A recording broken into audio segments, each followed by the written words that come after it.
জান্নাত হবে anti ageing, জান্নাতে বয়স বাড়বে না কারো, চিরযৌবনা, চিরযুবক, অ্যান্টি এজিং।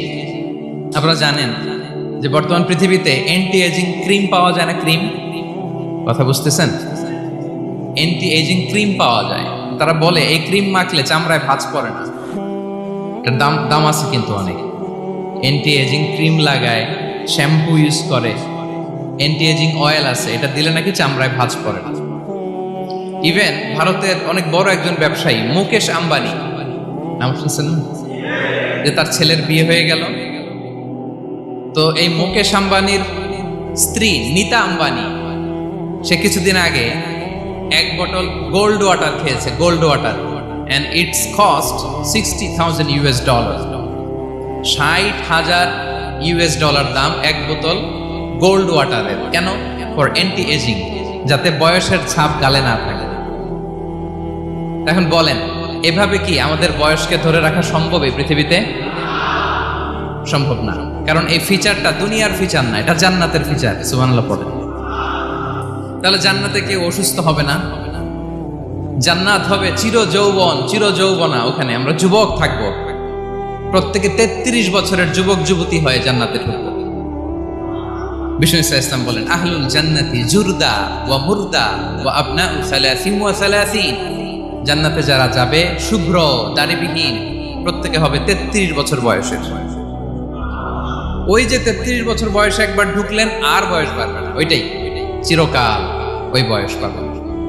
জান্নাতের আরেকটা ফিচার হচ্ছে নো ফ্রাস্ট্রেশন, কোনো চিন্তা নাই, দুশ্চিন্তা নাই, হাইপার টেনশন নাই, সজীব প্রাণবন্ত। সুবহানাল্লাহ। জান্নাতের আরেকটা ফিচার হচ্ছে there is no expiry date in জান্নাত। এক্সপায়ারি ডেট আছে? জান্নাতে যে ঢুকবো 7 দিনের জন্য চেক ইন, নাকি? চেক ইন কয় দিনের জন্য? 7 দিন, 10 দিন পরে চেক আউট করে ফেলবে, এরকম? নো এক্সপায়ারি ডেট, আজীবন। একবার এন্ট্রি পেলে বের হওয়ার টেনশন নাই। আল্লাহু আকবার। তাহলে no expiry date, rather it's eternal, আজীবন থাকবেন, খালিদিনা ফিহা, চিরকাল থাকবেন। এবং জান্নাতের সবচাইতে গুরুত্বপূর্ণ ফিচার হচ্ছে there will be no death in জান্নাত। জান্নাতে আপনার আর মৃত্যু হবে না, মৃত্যুর বিদায় হবে। তার মানে আপনি অমর হবেন। তাহলে আপনি চির সুস্থ, চির সবল হবেন জান্নাতে, চির যুবক থাকবেন, প্রাণবন্ত থাকবেন, আপনি অমর হবেন, আপনি জান্নাতে মরবেন না। জান্নাতীরা যখন জান্নাতে যাবে, ফেরেশতারা ডেকে বলবে, ইয়া আহলাল জান্নাতি ইন্না লাকুম আন তাসিহু ফালা তাসকামু আবাদা। জান্নাতীরা চিরকাল সুস্থ থাকবা, অসুস্থ হবে না। ইন্না লাকুম আন তাশিব্বু ফালা তাহরামু আবাদা, তোমরা শাবাব থাকবা, বুড়া হবে না। ওয়া ইন্না লাকুম আন তাহইয়াউ ফালা তামুতু আবাদা, চিরকাল বেঁচে থাকবা, মরবা না। এবং সেদিন জান্নাতে মৃত্যু দেয়া হবে, মৃত্যু দেয়া হবে। ইউতাল মাউতু বিকাবশিন আমলাহ, একটা ছাগলের আকৃতিতে মৃত্যুকে আনা হবে। ফায়ুযবাহুল মাউত, মৃত্যুকে জবাই দেয়া হবে। এবার জান্নাতীরা তাকিয়ে থাকবে, ফেরেশতারা বলবে, ইয়া আহলাল জান্নাতি খুলুদুন ফালা মাউত, হে জান্নাতীরা চিরকাল এই জান্নাতে থাকবে। তাহলে জান্নাতের ফিচার পাইছেন? এখন কোন বোকা যদি এই ফিচার দুনিয়ায় খোঁজে, পাবে? পাবে না, কারণ দুনিয়ার ফিচার আলাদা। দুনিয়ার ফিচার কি? এই দুনিয়াতে বিপদ আসবে, কষ্ট আছে দুনিয়াতে, হতাশা আছে, ভয় আছে, অসুস্থতা আছে, বার্ধক্য আছে, এবং এই দুনিয়ার একটা এক্সপায়ারি ডেট আছে না? দ্য ডে ইউ ডাই, যেদিন আপনি মারা যাবেন, এটা আপনার এক্সপায়ারি ডেট। চলে যেতে হবে, চলে যেতে হবে। এই পৃথিবীতে মৃত্যুর অস্তিত্ব আছে, সবকিছু থমকে দিয়ে, আপনাকে চমকে দিয়ে মৃত্যু চলে আসবে, ঠিক কিনা বলেন? তাহলে এগুলো হচ্ছে দুনিয়ার ফিচার। এই দুনিয়াতে বিপদ আপদ, কষ্ট, ঝুঁকি, স্ট্রাগল, পার্থক্য, অসুস্থতা, এগুলো নিয়ে আমাদেরকে টিকে থাকতে হয়। এটা দুনিয়ার ফিচার, মিলাই ফেললে হবে না। জান্নাতের ফিচার একটা, দুনিয়ার ফিচার আরেকটা। দুনিয়াতে কষ্ট থাকবে, বিপদ আপদ থাকবে। এই দুনিয়ার ফিচারটা আল্লাহ তাআলা কোরআনের একটা আয়াতে খুব চমৎকার ভাবে উল্লেখ করেছেন, সেটা দিয়েই আমি আলোচনা শুরু করেছি। আল্লাহ তাআলা ইরশাদ করছেন, ওয়ালা নাবলুওয়ান্নাকুম বিশাইইম মিনাল খাউফি ওয়াল জু'i ওয়া নাকসিম মিনাল আমওয়ালি ওয়াল আনফুসি ওয়াস সামারাত ওয়া বাশশিরিস সাবিরিন। আল্লাহ তাআলা বলছেন অবশ্যই অবশ্যই আমি তোমাদেরকে পরীক্ষা করব, ভয় দিয়ে, ক্ষুধা দিয়ে, সম্পদের ঘাটতি দিয়ে, আতঙ্ক দিয়ে, প্রাণনাশ দিয়ে, ফল ফসলের হানি দিয়ে পরীক্ষা করবে। কিন্তু এই পরীক্ষায় যারা উত্তীর্ণ হবে, যারা সবর ইখতিয়ার করবে, ওয়াবাশশিরিস সাবিরিন, ধৈর্যশীলদের জন্যই হচ্ছে সুসংবাদ। আলহামদুলিল্লাহ পড়ে। তাহলে সম্মানিত সুধী, আমরা বুঝতে পারলাম এই পৃথিবীর ফিচার হচ্ছে এখানে বিপদ থাকবে, বিপদ ছাড়া কেউ থাকবে না। স্ট্রাগল থাকবে, কষ্ট থাকবে, ঝুঁকি থাকবে, রিস্ক থাকবে, এবং নানা ধরনের বিপদ আপদ দিয়ে আল্লাহ তাআলা আমাদেরকে পরীক্ষা করবেন। এটা মাস্ট, এটা আমাদের মাইন্ডসেটে নিয়ে নিতে হবে। মাইন্ডসেটে এটা ক্লিয়ার থাকতে হবে। চিরসুখ চিরশান্তি এই দুনিয়াতে মিলবে, কোথায় মিলবে তাহলে এটা? তাহলে বিপদ আসবেই, আপদ আসবেই, পরীক্ষা থাকবেই আমাদের জীবন। তবে ইন্টারেস্টিংলি মজার বিষয় হচ্ছে পরীক্ষাটা এক একজনের এক এক রকম। পুরো পৃথিবীটা একটা পরীক্ষা ক্ষেত্র, কিন্তু কারো প্রশ্নপত্রের সাথে কারো প্রশ্নপত্রের কোনো মিল নাই। সুবহানাল্লাহ। আমার পরীক্ষা একরকম, আপনার পরীক্ষা আরেক রকম, ওই ভাইয়ের পরীক্ষা আরেক রকম, ওনারটা আরেক রকম। সবাই পরীক্ষার্থী, সবাই পরীক্ষার্থী, কিন্তু কারো প্রশ্নপত্রের সাথে কারো প্রশ্নপত্রের কোনো মিল নাই। কারোর জন্য পরীক্ষা হচ্ছে সে খুব অসুস্থ, প্রচন্ড অসুস্থতা, তার জন্য পরীক্ষা। ক্যান্সারের রোগী, দুরারোগ্য ব্যাধি, ডক্টর বলছে 4th স্টেজে চলে আসছে, কয়েক মাস বাঁচতে পারে, এটা তার জন্য পরীক্ষা। আবার কারো দেখবেন যে খুব একটা অসুস্থতা নাই, অসুস্থতার ঝামেলা নাই, কিন্তু তার দারিদ্রতা আছে, তার আর্থিক অনটন, এটা তার জন্য পরীক্ষা। আবার কারো দেখবেন অসুস্থতাও নাই, দারিদ্রতাও নাই, তার দাম্পত্য জীবনের সমস্যা আছে না নাই? অনেকের দেখবেন এগুলো কোনোটাই সমস্যা না, তার ছেলে কথা শোনে না, মাদকাসক্ত। মাদকাসক্ত, রিহ্যাবে পাঠায়, আবার আসে, আবার গাঁজা খাওয়া শুরু করে, আছে না নাই বলেন? দেখেন তার পরীক্ষাটা আবার আলাদা। অনেকের দেখবেন মেয়ে বাবার কথা শোনে না। আবার অনেকের দেখবেন যে ব্যবসায় সমস্যা, লসের পর লস, লাভ উঠাতে পারে না। তাহলে পরীক্ষা ছাড়া, বিপদ আপদ ছাড়া দুনিয়াতে কেউ নাই, কেউ নাই প্রিয় ভাইয়া। এটা আমাদের মাথায় রাখতে হবে। পরীক্ষা আপনাকে দিতেই হবে, পরীক্ষা দিয়ে দিয়েই নিজেকে প্রমাণ করতে হবে। আর এক একজনের পরীক্ষাটা এক এক রকম, কারো পরীক্ষার সাথে কারো পরীক্ষার কোনো মিল থাকবে না। তো মাঝে মাঝে আমরা এটা ভুলে যাই। আল্লাহ তাআলা কালামে পাকে রিমাইন্ডার দিয়ে আমাদেরকে স্মরণ করিয়ে দিতে চান যে এই পৃথিবীতে আসলে তোমরা এসেছো পরীক্ষা দিতে। এটাই জীবনের বড় বাস্তবতা। আমাদের জীবনে যত হতাশা, আমাদের জীবন নিয়ে যত অভিযোগ, আমাদের মনে যত কষ্ট, আমাদের হৃদয়ের ভেতরে যত অস্থিরতা, তার মূলে হচ্ছে এই সমস্যা যে আমরা ভুলেই গেছি আমরা পরীক্ষা দিতে আসছি। এটা যদি ভুলে না যান, এটা যদি আপনার মাইন্ডসেটে থাকে যে পুরো জীবনটাই একটা পরীক্ষা, তাহলে দেখবেন কোনো কিছু আপনাকে কাবু করতে পারবে না। আপনি হতাশ হবেন না, জীবন নিয়ে আর অভিযোগ থাকবে না, আপনি ভেঙে পড়বেন না, সব অভিযোগ হতাশা দূর হয়ে যাবে। তারপরে বুঝতে পারলাম পরীক্ষা আপনাকে দিতেই হবে। পরীক্ষা দেয়া ছাড়া এই পৃথিবী থেকে চলে যাওয়ার কোনো চান্স বা সুযোগ আমাদের কারো নেই। সূরাতুল আনকাবুতে আল্লাহ তাআলা এই কথাটা আরো চমৎকার ভাবে বলেছেন। আল্লাহ তাআলা ইরশাদ করছেন, আহাসিবান নাসু আইয়ুতরাকু আইয়াকুলু আমান্না ওয়া হুম লা ইফতানুন ওয়ালাকাদ ফাতান্নাল্লাযীনা মিন ক্বাবলিহিম ফালা ইয়া'লামান্নাল্লাহুল্লাযীনা সাদাকু ওয়া লা ইয়া'লামান্নাল কাযিবিন। আল্লাহ বলেন, মানুষ কি ভেবেছে সে শুধু বলবে আমি ঈমানদার আর তাকে আমি জান্নাতে ঢুকাই দিব? না, কখনো না, কোশ্চিনকালেও না। বরং পূর্ববর্তীকালে যারা পৃথিবীতে এসেছিল তাদেরকে আমি পরীক্ষা নিয়েছি, পরীক্ষা করেছি, এবং তাকেও ঈমানের প্রশ্নে সে সত্যবাদী না মিথ্যাবাদী পরীক্ষা দিয়ে দিয়ে নিজেকে প্রমাণ করতে হবে। ঠিক কিনা বলেন? পরীক্ষা দিয়ে আপনাকে প্রমাণ করতে হবে। এবং এই পরীক্ষার ব্যাপারটা, এটা যে শুধু আমরা সাধারণ মানুষ আমাদের জীবনে দুঃখ বিপদ পরীক্ষা এমনটা না। এই পৃথিবীর সবচাইতে শ্রেষ্ঠ মানুষ যারা ছিলেন তাদেরকে আল্লাহ পরীক্ষা নিয়েছেন। বলেন তো এই পৃথিবীতে সবচাইতে শ্রেষ্ঠতম মানুষ কারা? সবচাইতে শ্রেষ্ঠ ভালো মানুষ কারা ছিলেন পৃথিবীতে? বলেন তো নবীরা। আওয়াজ করে বলেন তো কারা? বলেন তো নবীদের জীবনে পরীক্ষা ছিল কি ছিল না? হ্যাঁ ছিল, বেশি না কম? বিষ্ণু ইসলামকে জিজ্ঞাসা করা হলো, আইয়ুন নাসি আশাদ্দু বালাআন ইয়া রাসূলুল্লাহ, হে আল্লাহর রাসূল, এই পৃথিবীতে কাদের জীবনে পরীক্ষা বেশি? বিষ্ণু ইসলাম বললেন, আল আম্বিয়া, নবীদের জীবনে। আল আম্বিয়া সুম্মাল আমসাল ফাল আমসাল, সবচাইতে জীবনে পরীক্ষার সম্মুখীন সবচাইতে বেশি হয়েছেন নবীরা। তারপরে নবীদের পরবর্তী অবস্থান যাদের, সিদ্দিকিন যারা, সোহাদা যারা, সলিহিন যারা, আল্লাহওয়ালা যারা, তাদের জীবনে পরীক্ষা বেশি। ইউবতালার রাজুলু আলা হাসাবি দীনি, ব্যক্তির দিনদারি যত বেশি তার জীবনে আল্লাহর পরীক্ষাও তত বেশি। আপনি আল্লাহওয়ালা হবেন, আপনার জীবনে পরীক্ষাও অনেক বেশি। এজন্য ইমানদার হওয়া যেমনি মর্যাদার, ইমানদারের জীবনে পরীক্ষাও হবে অনেক বেশি। এবং পরীক্ষা যত বড়, খেয়াল রাখতে হবে, মন খারাপ করার কোনো সুযোগ নেই। পরীক্ষা যার জীবনে যত বড়, সেটাতে সফল হতে পারলে ওটার প্রতিদানও বড়। পরীক্ষা যত বড়, এটাতে সাকসেস হইতে পারলে এটার রিওয়ার্ডও তত বড়। বিষ্ণু ইসলাম বলেন, ইযামুল জাযাই মা'a ইযামিল বালা, বালা যত বড়, জাযাও তত বড়, প্রতিদানও তত বড়।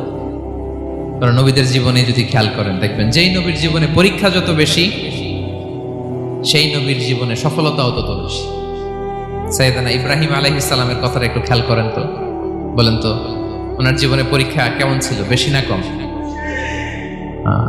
ওনার জীবনের পরীক্ষা থেকেই তো আমরা এই শব্দটা ব্যবহার করি, আমরা বলি অগ্নি পরীক্ষা। কি বলি? মানে আগুনে নিক্ষেপ করা হয়েছে সাইয়েদনা ইব্রাহিম আলাইহিস সালামকে, তাও স্বাভাবিকভাবে না, উলঙ্গ করে, নেকেট করে ওনাকে অপমানিত করবার জন্য ওনার গায়ের জামা কাপড় খুলে উলঙ্গ অবস্থায় আল্লাহর খলিল সাইয়েদনা ইব্রাহিম আলাইহিস সালামকে অগ্নিকুণ্ডে নিক্ষেপ করা হয়েছিল। এরকম এক্সপেরিয়েন্স এই অডিটোরিয়ামের ভেতরে আমাদের কখনো হয়েছে? তাইলে সাধারণ মানুষের জীবনের পরীক্ষা আর নবীদের জীবনের পরীক্ষার মধ্যে পার্থক্য আছে না নাই? ওই পরীক্ষায় উনি পাশ করে ফেললেন। 86 বছর পর্যন্ত আল্লাহর কাছে দোয়া করলেন, আল্লাহ আমাকে একটা নেককার সন্তান দাও। আল্লাহ সন্তান দেয় না। 86 বছর পরে আল্লাহ তাআলা সাইয়েদনা ইব্রাহিম আলাইহিস সালাম এবং হাজারের ঘরকে উজালা করে সন্তান দিলেন। সাইয়েদনা ইসমাঈল আলাইহিস সালাম পৃথিবীতে আসলেন কত বছর বয়সে? 86 বছর বয়সের এখানে কেউ আছেন? হ্যাঁ, আছি আমরা? কেউ নাই। 86 বছর বয়সে প্রথম সন্তান পেয়েছে। তাদের ঘরকে উজালা করে আল্লাহর নবী সাইয়েদনা ইসমাঈল আলাইহিস সালাম আসলেন। এবার আল্লাহ বললেন, যাও স্ত্রীকে আর এই কলিজার টুকরা সন্তানকে, থাকো তো প্যালেস্টাইনে, প্যালেস্টাইন থেকে ১,৫০০ কিলোমিটার দূর, দ্য ব্যারেন ল্যান্ড, ওই মক্কার ধুধুমরু প্রান্তরে রেখে আসো, যেখানে কেউ নাই, মানুষ নাই, গাছ নাই, পাখি নাই, পানি নাই, যাও রেখে আসো। আচ্ছা বলেন তো, ৮৬ বছর পরে যে লোকটা সন্তান পেল, বুঝে শুনে উত্তর দিয়েন, ৮৬ বছর পরে যে লোকটাকে আল্লাহ তাআলা সন্তান দিল, তার হৃদয়ে ওই সন্তানের জন্য মায়া বেশি না কম? এমনি তো আমাদের প্রথম সন্তানের হিস্ট্রিটা একটু খেয়াল করেন তো। প্রথম আমাদের যে মেয়ে হয়েছিল বা যাদের ছেলে হয়েছিল, তার প্রতি আদর, সোহাগ, দরদ, ভালোবাসা, আল্লাহ কত ছিল। আর ৮৬ বছর বয়স আল্লাহ তাআলা ওনাকে সন্তান দিলেন, দিয়ে বললেন, যাও হাজারকে আর ইসমাঈলকে মক্কার ধুধুমরু প্রান্তরে রেখে আসো। আল্লাহ তাআলা বলতে দেরি, চলে যেতে দেরি নাই, মুহূর্তে উনি রওনা হয়ে গেলেন। সুবহানাল্লাহ পড়বেন না? রেখে আসলেন মক্কার ধুধুমরু প্রান্তরে। এবার আল্লাহ বললেন, যাও রিটার্ন ব্যাক টু প্যালেস্টাইন, প্যালেস্টাইনে চলে যাও। চলে গেলেন, হৃদয়টা ভেঙে খান। অনেক বছর পরে আল্লাহ তাআলা আবার অনুমতি দিলেন, যাও এবার ছেলেকে দেখে আসতে পারো, যাও প্যালেস্টাইন থেকে আবার মক্কায় যাও। সাইয়েদনা ইব্রাহিম আলাইহিস সালাম প্যালেস্টাইন থেকে আবার ১,৫০০ কিলোমিটার পথ পাড়ি দিয়ে, এখনকার মতো ফ্লাইটে যায় নাই, গাড়িতেও না, উটে করে। কিসে করে? উনি যে কতবার মক্কা থেকে ফিলিস্তিন এসেছেন আর গিয়েছেন, কোনো ইয়ত্তা নাই, হিসাব নাই। গেলেন, এবার ছেলেটা হাঁটতে পারে, দৌড়াতে পারে, একটু একটু কথা বলতে পারে, আব্বু আব্বু ডাকতে পারে। কেমন মায়া লাগে বলেন তো? মায়া ভালোবাসায় যখন টইটম্বুর, ঠিক ওই মুহূর্তে আল্লাহ বললেন, ছেলেকে জবাই করো ছেলেকে। আল্লাহ তাআলা বলতে দেরি করেছেন, আল্লাহর আদেশ পালনে 1 সেকেন্ডও তিনি দেরি করেন নাই। ছুরি চালালেন, জান্নাত থেকে দুম্বা নিয়ে আসা হলো। এভাবে আল্লাহর নবী ইব্রাহিম আলাইহিস সালাম ওনার জীবনের প্রতিটি ক্ষেত্রে যেখানে আল্লাহ তাআলা ওনাকে পরীক্ষা নিয়েছেন, উত্তীর্ণ হয়েছেন। এবং দেখেন ওনাকে আল্লাহ তাআলা কি উপহার দিলেন, আল্লাহ তাআলা ওনাকে খলিলুল্লাহ উপাধি দিলেন, আল্লাহর বন্ধু। সুবহানাল্লাহ বলেন। আল্লাহ তাআলা বলছেন, ওয়া ইযি বিতালা ইব্রাহিম রাব্বুহু বিকালিমাতিন ফাআতাম্মাহুন ক্বালা ইন্নী জাঈলুকা লিন-নাসি ইমামা। আল্লাহ অনেকগুলো পরীক্ষা নিয়েছিলেন সাইয়েদনা ইব্রাহিম আলাইহিস সালাম, প্রতিটা পরীক্ষায় সাকসেসফুলি পাস করেছেন, গোল্ডেন এ প্লাস। আল্লাহ বলেন, ইন্নী জাঈলুকা লিন-নাসি ইমামা, I'm gonna make you the leader for the entire human being. I'm gonna appoint you as a leader for the entire universe. গোটা বিশ্বের জন্য, গোটা মানবতার জন্য আমি তোমাকে লিডার বানায় দিলাম। ইযামুল জাযাই মা'a ইযামিল বালা। পরীক্ষা যত বড়, ওই পরীক্ষায় পাশ করলে ওইটার ফলাফল ও প্রতিদানও বড়। তাহলে দেখেন প্রিয় ভাইরা, সাইয়েদনা ইব্রাহিম আলাইহিস সালামের জীবনে পরীক্ষার কোনো শেষ ছিল না। আমি আপনি কোথায়? আল্লাহর খলিলের জীবনে যদি এত পরীক্ষা থাকতে পারে, আমি আপনি কোথায় বলেন তো? এবার বলেন, সাইয়েদনা মূসা আলাইহিস সালাম, ওনার জীবনে তো কোনো পরীক্ষার ছিল না। হ্যাঁ, গুণে শেষ করতে পারবেন? জন্মটাই তো হয়েছে পরীক্ষার মধ্য দিয়ে। মিশরের ছেলে সন্তান হইলে ফেরাউন বলছে জবাই করো, ওনার মা এরকম সিন্ধুকে করে ভাসায় দিলেন নীল নদীতে। আল্লাহু আকবার! কি একটা রোমাঞ্চকর পরিস্থিতির মধ্য দিয়ে আল্লাহ তাআলা ওনাকে বাঁচালেন। সুবহানাল্লাহ। জন্মই হয়েছে পরীক্ষার মধ্যে। বড় হইলেন, ফেরাউনের ভয়ে দেশ ত্যাগ করলেন, মিশর থেকে মাদিয়ান। আবার আল্লাহর আদেশে যখন ফিরে আসলেন, আবার ফেরাউনের সাথে তর্ক বিতর্ক, যুদ্ধ। একটা রাত আল্লাহ নবী মূসা আলাইহিস সালাম শান্তিমতো মিশরে ঘুমাতে পারে নাই। একটা রাত শেষ পর্যন্ত এই ফেরাউন মূসা আলাইহিস সালামকে ধাওয়া করেছে। ফেরাউনের ধ্বংসের আগ পর্যন্ত সে মূসা আলাইহিস সালামকে ধাওয়া করেছে। তার মানে মূসা আলাইহিস সালাম এই বিপদ আপদ পরীক্ষা এগুলো থেকে মুক্তি পান নাই। এবার বলেন ঈসা আলাইহিস সালামের কথা, ওনার জীবনে তার পরীক্ষা ছিল না। কি পরীক্ষা ছিল? হ্যাঁ, আল্লাহু আকবার। Same scenario goes to the biography of every messenger in the world. পৃথিবীর সব নবীর ক্ষেত্রে একই ঘটনা ঘটেছে। সাইয়েদনা ঈসা আলাইহিস সালাম দাওয়াত যখন দিলেন, ওনার বিরোধিতা শুরু হলো, ওনাকে হত্যার ষড়যন্ত্র হলো। ইভেন কি ওনাকে মারার জন্য বনি ইসরাইলেরা উদ্ধত হলো, জানে বাঁচবার জন্য পালালেন। এক ঘরে ঢুকলেন, চারদিক দিয়ে ঘেরাও করলো, উনি দরজা জানালা লাগাই দিলেন। ওরা বললো, একজন দরজা ভেঙে জানালা ভেঙে ভিতরে ঢুকে দেখো বেটা ঈসা কি করে। একজন ভিতরে ঢুকছে, ঢুকার সাথে সাথে বল রাফাআহুল্লাহু ইলাইহি, আল্লাহ তাআলা ঈসা আলাইহিস সালামকে উপরে উঠায় নিলেন। আর যেই লোকটাকে তারা ভিতরে ঢুকালো, তার চেহারাকে আল্লাহ তাআলা ঈসা আলাইহিস সালামের চেহারার মতো করে দিলেন। এবার তার বাইরের সাথীরা বলে, ঘটনা কি বেটা? ঈসাও বেরোয় না, আমাদের লোকটাও বেরোয় না, সবাই ঢুক। দরজা ভেঙে ভেতরে ঢুকে দেখে ঈসা দাঁড়ায় আছে। বলেন তো, এটা ঈসা না মিসা? এটা কি আসল ঈসা?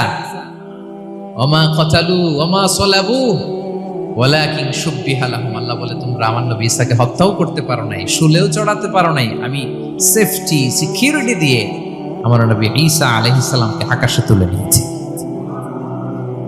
তাহলে ওনার জীবনে পরীক্ষার শেষ ছিল না। এবার যদি আমরা বিশ্বনবী সাল্লাল্লাহু আলাইহি ওয়াসাল্লামের জীবনের দিকে তাকাই, ওনার জীবনটা দেখেন তো। আমাদের পেয়ারা নবী বিশ্বনবী মুহাম্মদুর রাসূলুল্লাহ সাল্লাল্লাহু আলাইহি ওয়াসাল্লাম, ওনার জীবনে কি স্ট্রাগল ছিল? স্ট্রাগল। মাক্কি জীবনের কথা যদি একটু খেয়াল করেন, দেখেন তো 3 বছর শিয়াবে আবি তালেবে জেল কেটেছেন, না খেয়েছিলেন। ওনার বংশের লোকেরা প্রথমে ছাগল খেয়েছে, ছাগলগুলো যখন শেষ, ছাগলের চামড়াগুলো শুকিয়ে ওইটা খাইছে। গাছের পাতা ছাল এগুলো খেয়ে খাবারের অভাবে বেহুশ হয়ে পড়ে থাকতো তারা। না খেয়ে কয়দিন ছিলেন আপনি? আমি কয়দিন ছিলাম না খেয়ে? মনেই তো পড়ে না, না খেয়েছিলাম কিনা কোনোদিন।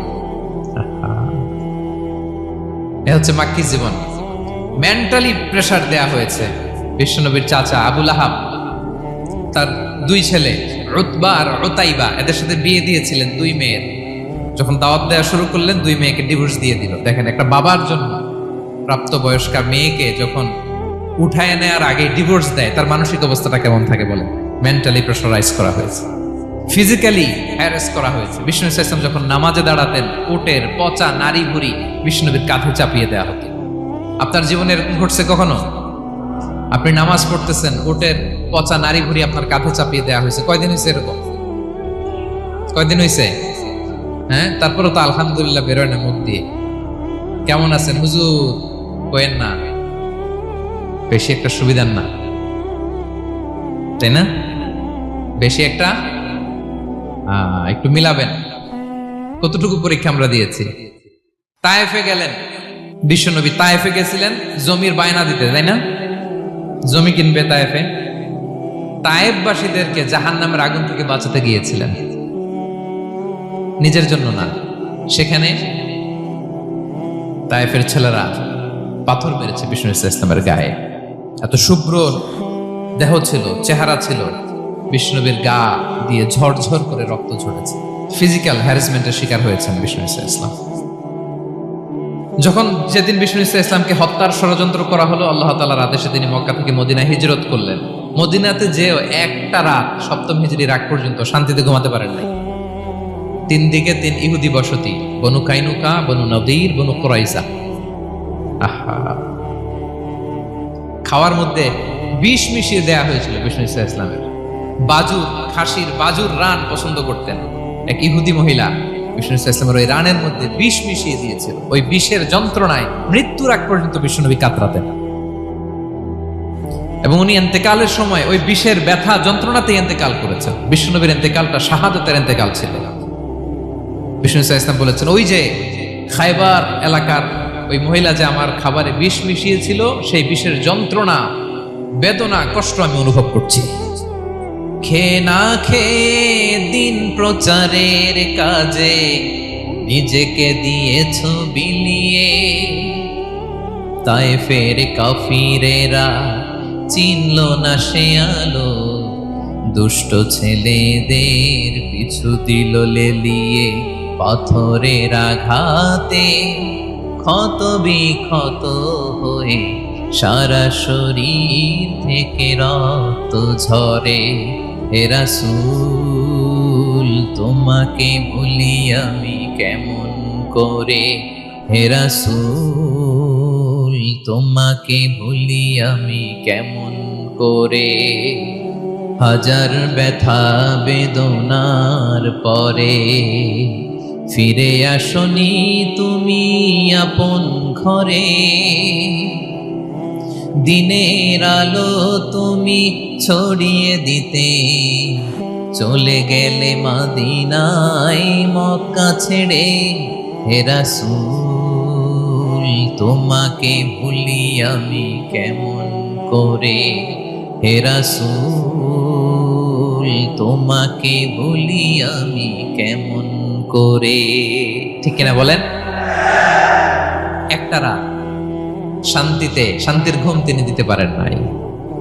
প্রিয় ভাইরা, তাহলে আমরা কি বুঝলাম? বিশ্বনবীর জীবনে পরীক্ষা ছিল কি ছিল না? আমাদের উপায় আছে? আমরা বাঁচতে পারবো এই বিপদ আপদ পরীক্ষা ঝঞ্ঝাল থেকে? বাঁচতে চাইলেও বাঁচতে পারবো? ইমাম মালিক আলাইহি রাহমা নাম শুনেছেন? ইমাম মালিক, ওনার জ্ঞান থেকে লাখো লাখো মানুষ উপকৃত হয়েছে, কোটি কোটি মানুষ উপকৃত হয়েছে। মদিনার রাস্তায় রশি দিয়ে ওনাকে টেনে হিচড়ে এক এলাকা থেকে আরেক এলাকায় নিত জালেম বাদশাহ। ইমাম মালিক আলাইহি রাহমা। ইমাম আহমদ ইবনে হাম্বল, ওনাকে বেত্রাঘাত করা হতো, চাবুক দিয়ে পেটানো হতো। আল ইমাম আল আযম আবু হানিফা আলাইহি রাহমা, ওনাকে কারাবন্দী করা হয়েছিল। তার মানে দেখেন, যত বড় বড় স্কলার, যত বড় বড় মাশায়েখ, এমনকি আম্বিয়া আলাইহিস সালাম, ওনারাও পরীক্ষা বিপদ আপদ থেকে রেহাই পান। পাইছে? তাহলে আপনি আর আমি পাবো? বলেন তো। তাহলে এটা আমাদের ব্রেইনে গেঁথে নিতে হবে যে জীবন মানেই এখানে বিপদ থাকবে, পরীক্ষা থাকবে, স্ট্রাগল করে করে আমাকে আগাতে হবে। কেউ আমার জন্য রেড কার্পেট বিছিয়ে রাখবে না। এই জীবনটা বড় জটিল। This is life, how it's design. এভাবেই পৃথিবীকে ডিজাইন করা হয়েছে। এখানে বিপদ আছে, কষ্ট আছে। এই পরীক্ষা দিয়ে দিয়ে আপনাকে উত্তীর্ণ হতে হবে। বুঝতে পেরেছেন প্রিয় ভাইরা? নাও দ্য কোশ্চেন আরাইজ, এখন প্রশ্ন হচ্ছে কেন আল্লাহ এই পরীক্ষা নেন? কেন আল্লাহ তাআলা সূরা মুলকে বলেছেন এই পৃথিবী সাজানোর, এই জীবন মৃত্যুর এই খেলা, এর উদ্দেশ্যটাকে আল্লাহ তাআলা স্পষ্ট করে বলেছেন, আল্লাযী খালাকাল মাউতা ওয়াল হায়াতা লিয়াবলুয়াকুম আইয়ুকুম আহসানু আমালা। জীবন মৃত্যু দিয়ে তোমাদের জীবনকে সাজানো হয়েছে এজন্য, যাতে করে তিনি তোমাদের পরীক্ষা করতে পারেন। কি করতে পারেন? তোমাদের মধ্যে কে সৎকর্মে অগ্রগামী, কে কাজে ভালো, আমলে ভালো, এটা দেখার জন্য। বেসিকলি আল্লাহর দেখার প্রয়োজন নাই, আমাদেরকে দেখানোর জন্য এই পরীক্ষার আয়োজন। আমি ভালো করবো না খারাপ করবো এটা আল্লাহ জানে না? তোমার পরীক্ষা করা লাগে কেন? কথা বলেন। আমি জান্নাতি না জাহান্নামী এটা আল্লাহ জানেন না? বেসিকলি আমাদেরকে জানানোর জন্য এই পরীক্ষার আয়োজন। কাদেরকে জানানোর জন্য? মানে তুমি জেনে যাও তুমি জান্নাতি না জাহান্নামী। আমি ভালো করেই জানি। একটা ছোট্ট উদাহরণ দিলে বুঝতে পারবেন প্রিয় ভাইয়েরা। ধরেন আল্লাহ তাআলা দুইজনকে সৃষ্টি করলেন। উদাহরণস্বরূপ একজনের নাম আব্দুল্লাহ আর একজনের নাম আব্দুর রহমান। সৃষ্টির পরে আব্দুল্লাহকে বললেন, আব্দুল্লাহ আমি জানি তুমি পৃথিবীতে 50 বছর হায়াত পাইতা, খুব ভালো কাজ করতে, তুমি দুনিয়াতে অনেক ভালো কাজ করতে, এটা আমি আগেই জানি, আমার অসীম জ্ঞান বলে আমি আগে থেকেই জানি। তো যাও, তোমার এইমাত্র সৃষ্টি করলাম, যাও তুমি জান্নাতে ঢুকে যাও, কারণ আমি জানি তুমি জান্নাতি হবে। আচ্ছা, আর আব্দুর রহমান তুমি পৃথিবীতে খুব খারাপ কাজ করতে, এটা আমি জানতাম, তোমারে পাঠাইলে খারাপ কাজ করবা, তুমি সীমা লঙ্ঘন করবা, অন্যায় করবা, অপরাধ করবা, তুমি জাহান্নামী হবা, যাও। সে তো আমি জানি, পরীক্ষার আর দরকার নেই, তোমারে জাহান্নাম দিয়ে দিলাম, যাও ঢুকে যাও। আব্দুল্লাহ ঠিকই জান্নাতে ঢুকে যাবে, আব্দুর রহমান কি ঢুকবে? ঢুকবে। সে বলবে, আল্লাহ এইমাত্র আমারে বানাইলেন, এইমাত্র আপনি আমাকে সৃষ্টি করলেন, সৃষ্টি করেই বলতেছেন তুমি জাহান্নামে যাও, আর বলতেছেন আমি জানি দুনিয়াতে পাঠালে তুমি খারাপ কাজ করবা, তুমি জাহান্নামী হবা, পাঠানোর আর কি দরকার, আগে থেকে জাহান্নামে যাও। আল্লাহ আপনি জানলে জানতে পারেন, আমি তো জানি না। ঠিক কিনা বলেন?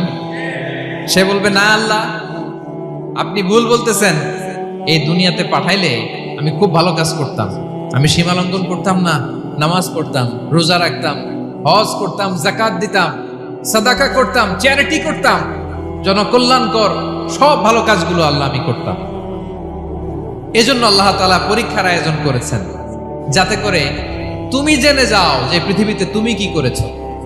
এখন আর আল্লাহকে এক্সকিউজ দেওয়ার সুযোগ নেই। আচ্ছা বলেন তো, আবু জাহেলকে যদি আল্লাহ এখন কিয়ামতের দিন বলে, Abu Jahl go to the hell fire, আবু জাহেলের কিছু বলার সুযোগ আছে? কারণ ও দুনিয়াতে কি করে আসছে এটাও জানে না।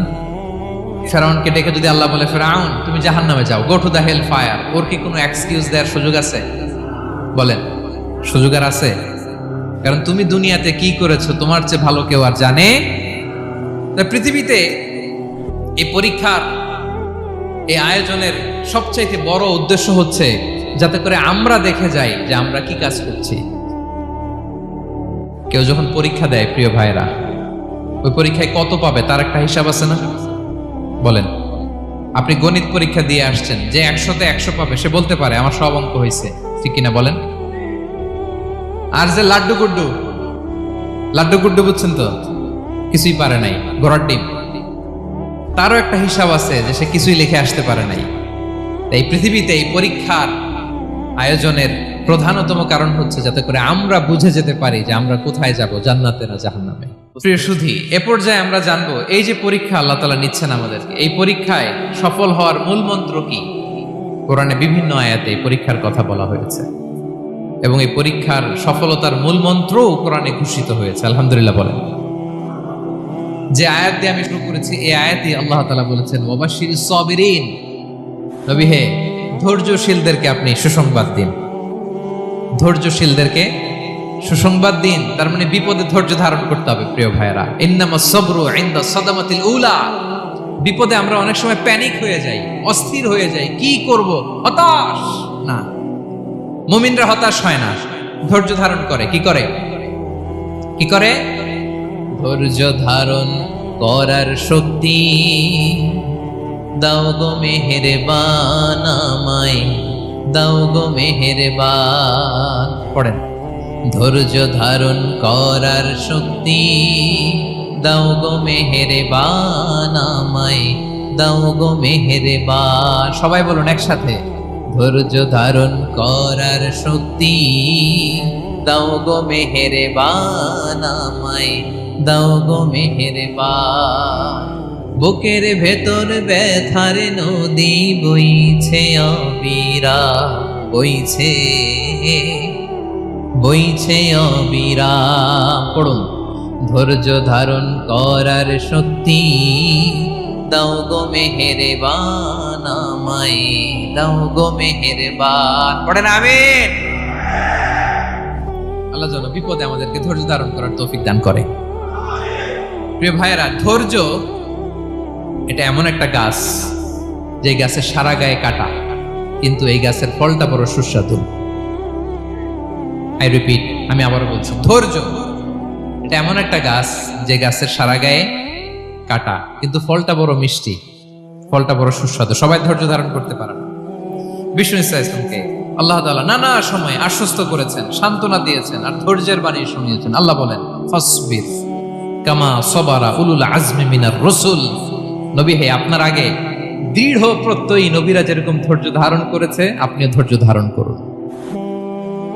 সূরাতুল মুজাম্মিল আল্লাহ তাআলা বলছেন, ওয়াসবির আলা মা ইয়াকুলুনা ওয়াহজুরহুম হাজরান জামিলা। ওরা যাই বলুক, আপনি ধৈর্য ধারণ করুন, ওদের কথাকে ইগনোর করুন। Just ignore what they are saying to you. যা বলে আপনি জাস্ট ইগনোর করেন। ওরা বিষ্ণু ঈসা ইসলামের মনোবলকে ভেঙে দেওয়ার জন্য কখনো বিষ্ণু ঈসা ইসলামকে কবি বলে গালি দিত। কবি কি বলতো? শায়ের। কখনো বলতো মজনুন, পাগল। নাউজুবিল্লাহ পড়বেন না? পাগল বলে গালি দিত। মাঝে মাঝে বলতো কাহিন, গণক। মাঝে মাঝে বিষ্ণু ঈসা ইসলামকে তারা বলতো আবতার, লেস কাটা। মুহাম্মদ, তোমার ছেলে নাই, তোমার বংশ নির্বংশ হয়ে গেছে, তোমার নাম নেয়ার মতো কেউ নাই। আহা, কপাল পোড়া। গোটা বিশ্বব্যাপী বিষ্ণু ঈসা ইসলামের সুনাম সুখ্যাতি ছড়িয়ে দিয়েছে কে? আকাশ বাতাস মাড়িয়ে, সাত আকাশ ছাড়িয়ে আল্লাহর আরশ পর্যন্ত আল্লাহ তাআলা বিষ্ণুনবীর সুনাম সুখ্যাতিকে সৌচ্চ করেছেন। ঠিক কিনা বলেন? ইগনোর করুন। আপনাকে কবি বলে, গণক বলে, আপনাকে পাগল বলে, আপনাকে লেসকাটা বলে, জাস্ট ইগনোর দেন। বর্তমান সময়েও নানা ধরনের ট্যাগ আমাদেরকেও দেয় কি দেয় না বলেন? দেয়। আমাদেরকে কি বলে? মৌলবাদী বলে,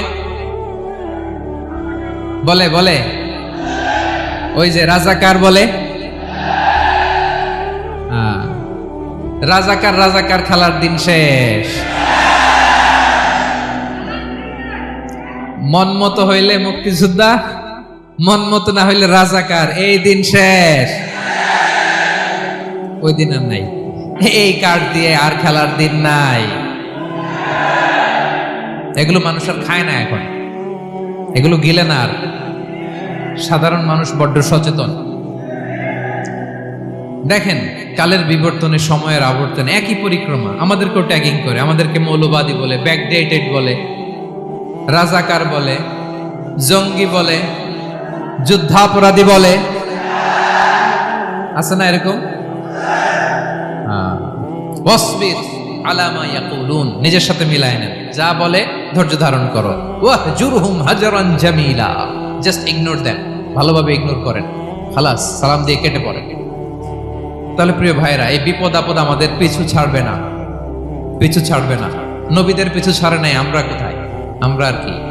বিপদ আমাদেরকে ধৈর্য ধারণ করতে হবে, মনোবল হারাইলে হবে না। দেখেন বিশ্বনবী কিভাবে আপনাদেরকে সান্ত্বনা দেয়। বিশ্বনবী বলেন, আজাবান লি আমরিল মুমিন, মুমিনের ব্যাপারটা বড় আশ্চর্যজনক। ফাইন্না আমরাহু কুল্লাহু লাহু খাইর, মুমিনের জীবনে যা ঘটে সবটাই খাইর, সবটাই কল্যাণ। ইন আসাবাতহু সাররাউ শাকারা ফাকানা খাইরাল্লাহ ওয়া ইন আসাবাতহু দাররাউ সাবারা ফাকানা খাইরাল্লাহ।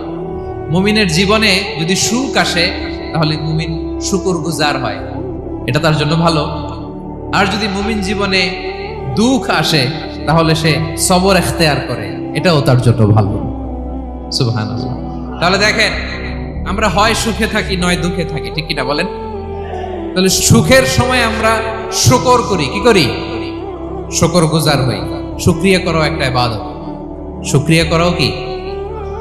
আর দুঃখের সময় আমরা সবর করি, সবর করাটাও একটা।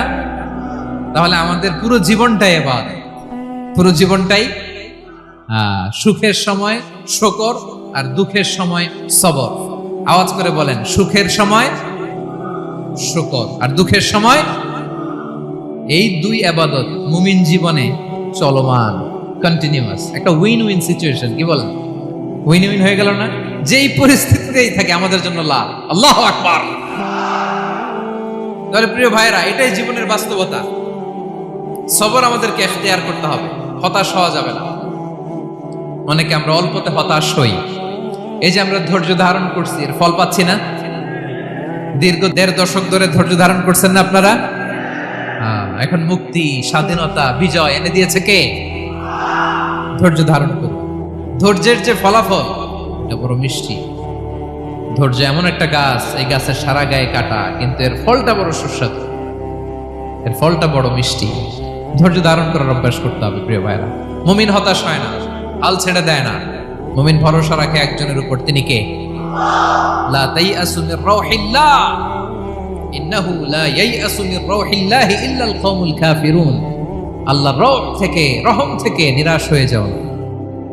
কাফির ছাড়া, অকৃতজ্ঞ ছাড়া কেউ আল্লাহর রহ থেকে, আশা থেকে নিরাশ হয় না। শয়তানের সবচেয়ে বড় মিশন হলো আমাদেরকে হতাশ বানানো। এটা খেয়াল রাখবেন। শয়তানের সবচাইতে বড় মিশন কি? আমাদেরকে হতাশ করে দেয়া। হতাশ বানাইতে পারলে সে সাকসেসফুল, খুশি। কিন্তু আমরা এত সহজে হতাশ হই না, আমরা নিরাশ হই না, আমরা বিপদে হাল ছেড়ে দেই না। আমরা ভরসা রাখি এক মহান সত্তার উপর, তিনি কে? মনে থাকবে, বিপদ আসলে ভেঙে পড়বেন, ভিসা না হইলে কান্নাকাটি শুরু করবেন, ব্যবসায় লস হইলে হাউমাউ, হতাশ হবেন, ভেঙে পড়বেন। ধৈর্য ধারণ করব আমরা। আওয়াজ করে বলেন, আমরা কি করব?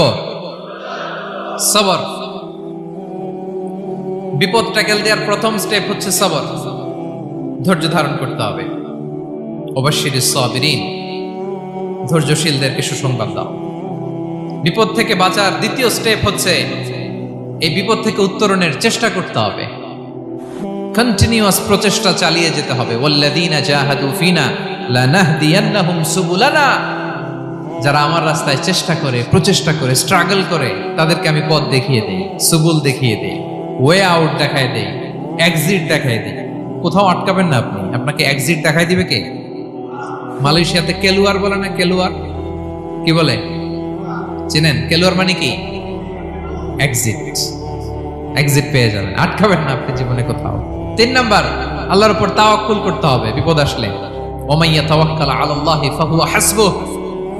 আল্লাহর উপর যে তাওয়াক্কুল করে, আল্লাহই তার জন্য যথেষ্ট হয়ে যায়। তাহলে বিপদে প্রিয় ভাইরা আমরা প্যানিক হব না, ধৈর্য ধারণ করব, বিপদ থেকে উত্তরণের সর্বোচ্চ প্রচেষ্টা চালিয়ে যাব, আর ভরসা রাখবো একজনের উপর, তিনি কে? আর বিপদ আসলে এটাকে নেগেটিভলি নেবেন না সবসময়।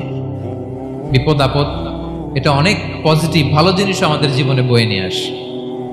শাইখুল ইসলাম ইবনু তাইমিয়া আলাইহি রাহমা, উনি বলতেন, খুব দামি কথা, খুব হেভি ওয়েট কথা, মনোযোগ দিয়ে শুনুন। তিনি বলতেন, যে নেয়ামত তোমাকে আল্লাহ থেকে দূরে সরায়, ওই নেয়ামতের চেয়ে বিপদ ভালো, যে বিপদ তোমাকে আল্লাহর দিকে ধাবিত করে। আই রিপিট, আমি আবারও বলি, যে নাজ নেয়ামত তোমাকে আল্লাহ থেকে দূরে সরিয়ে দেয়, সে নাজ নেয়ামতের চেয়ে ওই বিপদ আপদ ভালো, যেই বিপদ আপদ তোমাকে আল্লাহর কাছে টেনে নেয়। তাহলে বিপদ আপদ আসলে আপনি হতাশ হবেন? আর কখনো দুঃখ করবেন? মোয়ারের ভাইয়েরা, আর মন খারাপ করবেন? আপনি খেয়াল করে দেখেন, বিপদ আসলে আমরা আল্লাহরে ডাকি বেশি। যখন অসুস্থ আপনি খেয়াল করেন তো, আল্লাহ আল্লাহ তুমি ছাড়া বাঁচানোর কেউ নাই, আল্লাহ আল্লাহ তুমি হেফাজত করো, আল্লাহ তুমি সুস্থ করে দাও। যখন লাইফ থ্রেট, দেখেন আপনি গুম হয়ে যেতে পারেন, আপনার কারাবন্দি করতে পারে, এরকম একটা বিপদের মধ্যে আছেন, তখন খেয়াল করেন তো আল্লাহর সাথে আপনার কানেক্টিভিটি, রিলেশনশিপটা কতটা ডেভেলপ হয়। কারণ বিপদে পড়লে আমরা আল্লাহরে ডাকি বেশি। তাহলে বিপদ আপদেরও কিছু পজিটিভ সাইড বা দিক আমাদের জীবনে আছে না নাই? অনেক পজিটিভ দিক আছে, কয়েকটা শেয়ার করি। 1 নাম্বার, আল্লাহ এক নম্বর পজিটিভ সাইড তো বললাম, ইমাম ইবনু তাইমিয়া যেটা বললেন। এরপরে হচ্ছে মাঝে মাঝে আল্লাহ তাআলা আমাদের মর্যাদাকে আপগ্রেড করতে চায়, এলিভেট করতে চায়। আপনি ধরেন কোন একটা এয়ারলাইন্সের রেগুলার প্যাসেঞ্জার টিকিট কাটেন, মাঝে মাঝে হঠাৎ করে দেখবেন কাউন্টারে গেলে তারা বলে you are upgraded to business class অথবা you are upgraded to first class.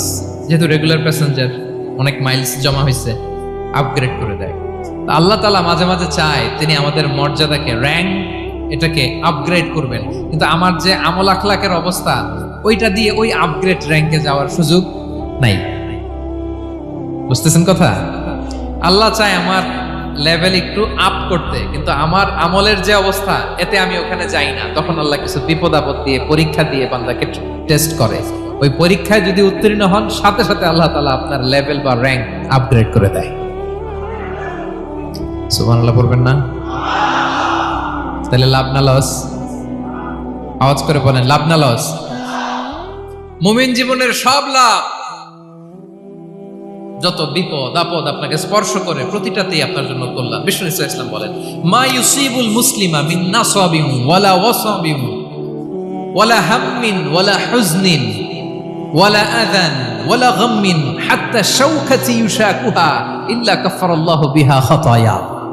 আপনার জীবনে যত দুঃখ, যত যন্ত্রণা, যত টেনশন, যত অ্যাংজাইটি, যত ইনজুরি, এমনকি গোলাপ ফুল পাড়তে যে ওখানে যে কাটা বাঁধছে, বড়ই খেতে যে বড়ই গাছে ওঠার পর যে একটা কাটা বিঁধছে আপনার হাতে, এর কারণে আল্লাহ তাআলা আপনার গুনাহ মাফ করে দেয়।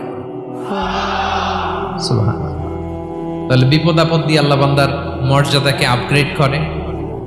বিপদ আপদে ফেলে আল্লাহ তাআলা বান্দার পাপ মোচন করে। বিপদ আপদ দিয়ে আল্লাহ তাআলা বান্দার শাস্তি মওকুফ করে। এমন পাপ করছেন এটার জন্য শাস্তি বরাদ্দ হয়ে গেছে, কিন্তু আল্লাহ তাআলা ওই শাস্তি থেকে মাঝে মাঝে আপনাকে বাঁচাতে চায়, তখন কিছু বিপদ দিয়ে বান্দারে পরীক্ষা করে। উত্তীর্ণ হলেই আল্লাহ তাআলা ওই শাস্তিকে মওকুফ করে দেয়। তাহলে আসুন সামারি করি, পুরো আলোচনাটার সামারি করি।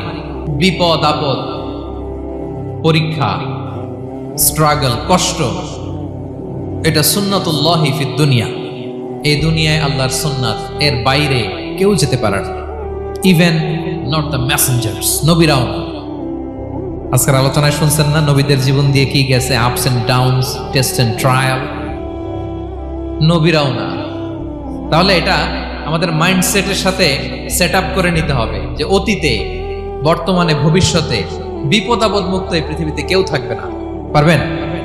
হ্যাঁ, এটা মাইন্ডসেটে নিয়ে নিতে হবে যে এটাই জীবন, বিপদ আপদ দিয়ে আল্লাহ পরীক্ষা করবেন।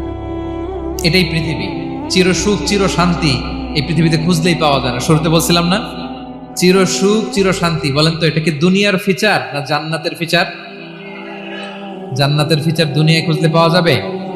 যাবে না। তাহলে আজকের আলোচনার এক নম্বর লেসন হচ্ছে বিপদ আপদ এটা সুন্নাতুল্লাহি ফিদ দুনিয়া। এই দুনিয়া আল্লাহর সুন্নাত, এটা থেকে মুক্তি পাওয়ার কোনো সুযোগ নাই, নবীরাও পায় নাই। দুই নম্বর লেসন, বাঁচার যেহেতু সুযোগ নাই, we have to face it with patience, intellect and tawakkul. বিপদে অস্থির হওয়া যাবে না, এটাকে ফেস করতে হবে উইথ পেশেন্স, ধৈর্যের সাথে। বিপদ আমরা মোকাবেলা করব কিসের সাথে? ধৈর্য। প্যানিক হবেন না, অস্থির হবেন না, ধৈর্য ধারণ করবেন। উইথ ইন্টেলেক্ট, আল্লাহর দেয়া আপনার ইন্টেলেক্ট খাটিয়ে এই বিপদ উত্তরণের সর্বান্তকরণের চেষ্টা প্রচেষ্টা আপনার চালায় যেতে হবে। আর সবশেষে আত-তাওয়াক্কুল আলাল্লাহ, ডিপেন্ডিং অন আল্লাহ, ভরসা করব কার উপর? আল্লাহর উপর। পারা যাবে তো? দুইটা লেসন গেল। তিন নাম্বার লেসন হচ্ছে আমাদের ছেলে মেয়েদেরকে we have to educate our child regarding the test and trial in this দুনিয়া। দুনিয়ার এই বিপদ আপদের ব্যাপারে আমাদের ছেলে মেয়েদেরকে শেখাতে হবে, বুঝাতে হবে। ওরা ছোট মানুষ তো অস্থির হয়ে যায়, আব্বু আমার সাথে কেন এমন হয়, আমারই শুধু পেন্সিল চুরি হয়, আমারই শুধু এটা হয়, আমি পরীক্ষায় খারাপ করি, আমি ব্যথা পাই, আমার এই আমার সেই। ছোট মানুষ তো বুঝে না। ওরা বুঝাইতে হবে যে বাবা, this is the essence of life, এটাই জীবন। এটাই কি এই লাইফ হ্যাকস গুলো তাদেরকে শেখাইতে হবে। ডোন্ট বি প্যানিক, প্যানিক হওয়া যাবে না। This is how life is design, এটাই জীবন। বিপদ আপদ আসবে, এটাকে মেনে নিতে হবে। ছেলে মেয়েদেরকে শিখাইতে হবে, তাহলে তারাও প্যানিক হবে না। পারবেন তো ইনশাআল্লাহ? আচ্ছা, 4 নম্বর লেসন হচ্ছে যেটা আমরা জানলাম, এই বিপদ আপদ সবসময় আমাদের জন্য খারাপ না। সামটাইমস ইট ব্রিংস খায়ের for us if dealt properly. ঠিকমতো বিপদকে ডিল করতে পারলে এটা আসলে আমার জন্য আখেরে কল্যাণই বয়ে নিয়ে আসে। কি বলেন, তাই না? কল্যাণ বয়ে নিয়ে আসে। সব শেষ কথা হলো, আমরা যেন এই বিপদগুলোকে প্রপারলি ডিল করতে পারি, আমরা যেন সবর এখতিয়ার করতে পারি।